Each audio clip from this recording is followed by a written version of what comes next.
തൃക്കണ്ണാപുരത്ത് കരമനയാർ കയ്യേറി മാലിന്യ നിക്ഷേപം എന്ന് പരാതി. സ്വകാര്യ വ്യക്തിയുടെ ഭൂമി കേന്ദ്രീകരിച്ചാണ് മാലിന്യം ഇപ്പോൾ നിക്ഷേപിക്കുന്നതെന്നാണ് പരാതി ഉയർന്നിരിക്കുന്നത്.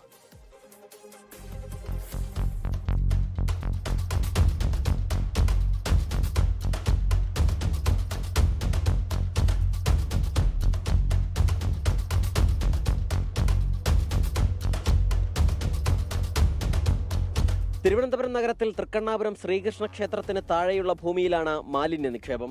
കരമനയാറ്റിലും ആറ്റിനോട് ചേർന്നുള്ള ഭൂമിയിലുമായി മാലിന്യം കുമിഞ്ഞുകൂടിയിരിക്കുകയാണ്. കെട്ടിടാവശിഷ്ടങ്ങൾ മുതൽ ഭക്ഷണമാലിന്യവും അപ്പോൾസ്ട്രി മാലിന്യവുമുണ്ട്. തിരുവനന്തപുരം നഗരത്തിലെ പലയിടങ്ങളിലേക്കും വെള്ളമെടുക്കാനുള്ള പമ്പിംഗ് സ്റ്റേഷന് സമീപത്താണ് ഈ വിധം മാലിന്യ നിക്ഷേപം. നേമം മണ്ഡലത്തിലെ പാമാംകോട് കുടിവെള്ള പദ്ധതിക്കായി വെള്ളം ശേഖരിക്കുന്നത് ഇവിടെ നിന്നാണ്. സ്വകാര്യ വ്യക്തി ഭൂമി കയ്യേറിയാണ് മാലിന്യ നിക്ഷേപം നടത്തുന്നതെന്നാണ് ഒരു വിഭാഗത്തിന്റെ പരാതി.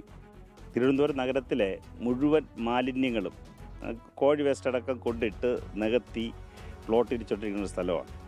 ഈ മാലിന്യങ്ങൾ മുഴുവനും കരമന ആറ്റിലോട്ട് ഇറങ്ങി നമ്മുടെ ഈ നഗരത്തിലെ തന്നെ വിവിധ ഭാഗങ്ങളിലേക്ക് പോകുന്ന വെള്ളം പമ്പിംഗ് സ്റ്റേഷൻ തൊട്ടടുത്തുണ്ട്. ഇവിടെ നിന്നാണ് ഈ വെള്ളമാണ് പമ്പ് ചെയ്ത് എല്ലാ സ്ഥലത്തും എത്തുന്നത്. തീർച്ചയായിട്ടും ഇതിൻ്റെ ഈ പറഞ്ഞതുപോലെ വളരെ ദുരിതമാണ്. കംപ്ലീറ്റ് വേസ്റ്റാണ്. ഈ വേസ്റ്റ് മുഴുവനും വെള്ളത്തിലേക്കാണ് പോകുന്നത്. പിന്നെ അത് പോയിട്ട് പല സ്ഥലത്തും ആറ്റിലേക്ക് തള്ളി ഈ വേസ്റ്റ് ഇറക്കിയിരിക്കുന്നതും കാണാം. എന്നാൽ ഭൂമിയിൽ നിർമ്മാണ പ്രവർത്തനങ്ങൾക്കായി കെട്ടിടാവശിഷ്ടങ്ങൾ മാത്രമാണ് താൻ നിക്ഷേപിച്ചിരിക്കുന്നതെന്നാണ് ഭൂമിയുടമയായ പൂഴിക്കുന്ന് രാജന്റെ മറുപടി. മറ്റു മാലിന്യങ്ങൾ ഭൂമിയിൽ നിക്ഷേപിക്കുന്നത് താൻ അറിയാതെയാണെന്നും പരാതി നൽകുമെന്നും ഉടമ പറഞ്ഞു. അനാപത്തായിട്ട് ഇവിടെ കൊണ്ടിറക്കുന്ന സാധനങ്ങളൊന്നും ഞാൻ എൻ്റെ അറിവോടുകൂടി ഇറക്കുന്നതല്ല.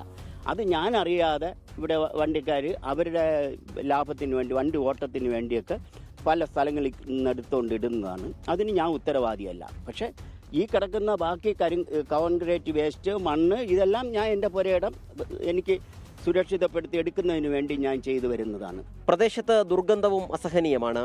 മാലിന്യ നിക്ഷേപം തുടരുന്നത് കരമനയാർ കയ്യേറാനാണെന്ന ആക്ഷേപവുമുണ്ട്. നഗരത്തിന്റെ പലയിടങ്ങളിലും കുടിവെള്ളമായി പോകുന്ന വെള്ളമാണിതെന്ന് ഓർക്കണം.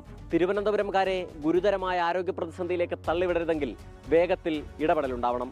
ക്യാമറാമാൻ രഞ്ജിത്ത് ഫ്രാൻസിസിനൊപ്പം സലിം മാലിക്, 24 തിരുവനന്തപുരം. ലോകത്തെവിടെയായാലും ഏത് സമയത്തും 24 വാർത്തകളും ഓഗ്മെന്റഡ് റിയാലിറ്റി പാക്കേജുകളും എക്സ്പ്ലെയിനറുകളും വിശദമായി കാണാൻ ഞങ്ങളുടെ യൂട്യൂബ് ചാനൽ നിങ്ങൾക്ക് സബ്സ്ക്രൈബ് ചെയ്യാം.